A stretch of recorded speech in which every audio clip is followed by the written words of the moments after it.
watching Woke of the Week with MRC-TV and Culture. I'm your culturally enriched host, Justine Brooke Murray.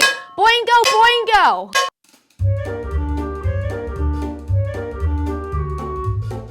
There could be many reasons New Zealand is often called the other land down under, but this has to be one of them. Okay, we get it. You strongly disagree with updating a 184-year-old treaty that gives your brand of victims more rights than everyone else living there. The division that you are seeing was not caused by this bill. It's been built up over decades during which New Zealanders have come to regard themselves as based on ancestry or one side of a partnership instead of New Zealanders. A legislation vowing equal rights no matter how long your people have been in the country and gets rid of special treatment rewarded to the so-called indigenous group that conquered all other indigenous groups before the British even came. But why is it that leftists, whenever they aren't winning the debate, poop their pants, pull on the spooky face, and jump into the histrionics?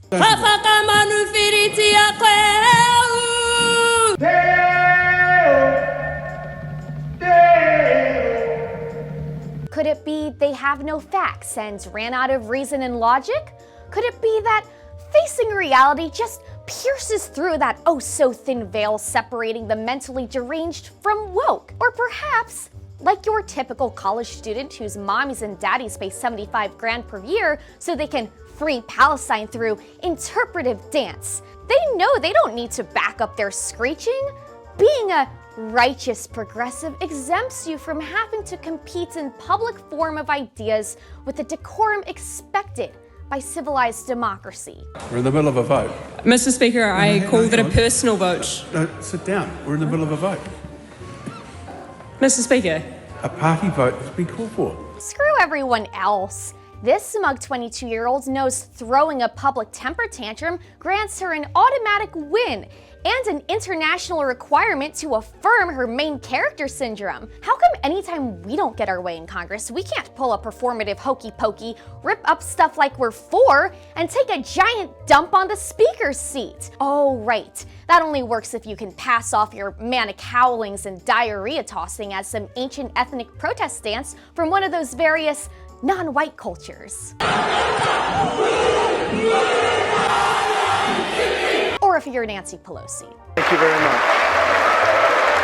The internet and the globalist media predictably, like school kids tripping over themselves to be cool, will cheer you on like you achieved some level of moral greatness. Look what I can do! Especially if you're a chick with a dick.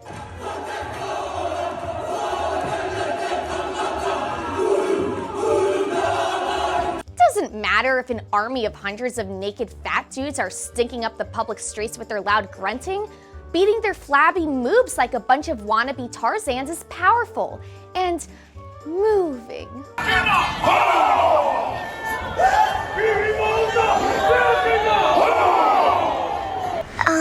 Maybe you need a timeout. Swarms of virtue-signaling white women who just Googled what a Haka is 2 minutes ago will flock to TikTok to turn the hullabaloo of hooligans into the next current thing.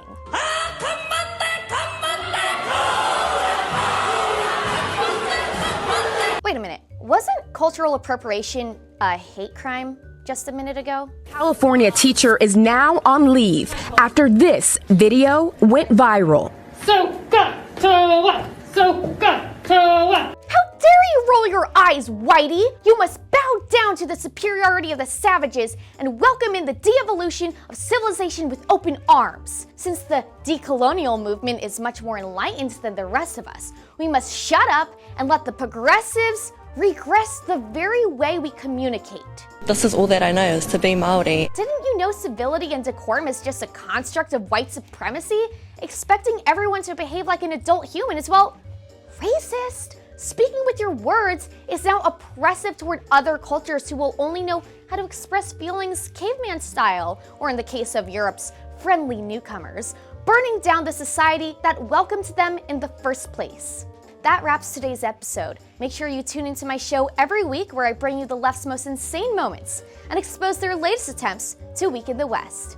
Then hit the like on YouTube, plus on Rumble. Follow us on social media, comment below what you think, and don't cave to the leftist media agenda. If you like the work we do here at MRC, please consider donating at mrc.org/donate. It's the best way to help our movement. When I dance, they call me Magarena, and the boys they say que soy buena. They all want me, they can't have me, so they all come and dance beside me. Thanks for joining us! When I dance, they call me Magarena.